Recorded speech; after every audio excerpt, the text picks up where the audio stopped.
Happy Sunday, everybody. It's Father Jim here, and it is the 23rd day of June.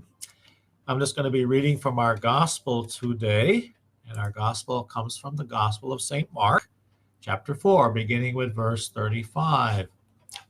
On that day, as evening drew on, Jesus said to his disciples, "Let us cross to the other side." And leaving the crowd, they took Jesus with them in the boat just as he was, and other boats were with them. A violent squall came up, and waves are breaking over the boat so that it was already filling up. Jesus was in the stern, asleep on a cushion. They woke him and said to him, "Teacher, do you not care that we are perishing?" Rebuked the wind and said to the sea, "Quiet, be still."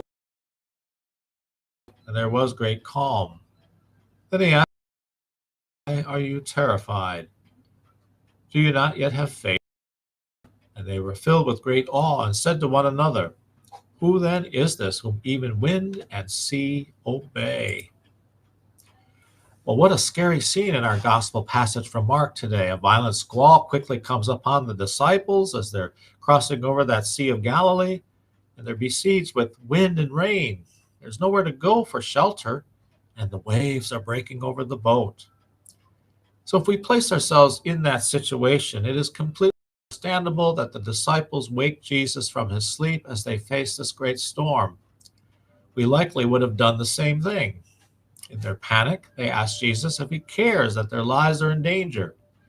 Jesus wakes up and, of course, miraculously commands the winds and the waves to stillness once again.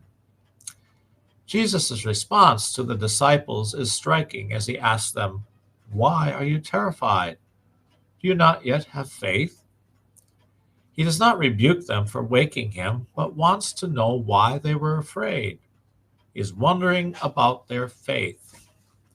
Although faith is at the core of everything we do and all that we are, we can still underestimate it. Consider what we think we need from God. We might wonder if what we think we need is truly everything we ought to receive, or perhaps we're holding back from asking God for something. There might be situations in our lives that feel like too much of a long shot to ask God for help with. Perhaps it is the strained relationship that just seems to get worse year after year. Perhaps it is bad health news. Whatever it is, we need not to be afraid to ask Jesus for help in these situations. And we certainly should not underestimate his power. The gospel tells us that Jesus is right there in the midst of our turmoil. Ask him to get involved. Ask him to calm the winds and the waves that shake us up. Ask him for whatever healing or need we have in the present moment. Have faith in him. Our God is the one who inspires awe in us. He is the one whom even the wind and sea obey. Our gospel today coaxes us to have courage, to be filled with awe. Look at what God has already done for us. Let us continue to see how God continues to bless us and to be here for us. And may we never be afraid to have faith. Yes, never be afraid. It's a challenge, though, and once again, it's that theme of trusting in the Lord.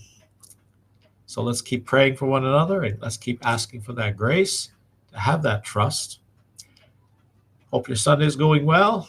Day of rest, family, prayer, certainly Mass. So let's keep that going in our daily lives, the love of the Lord and our increasing trust in him. Take care and God bless you.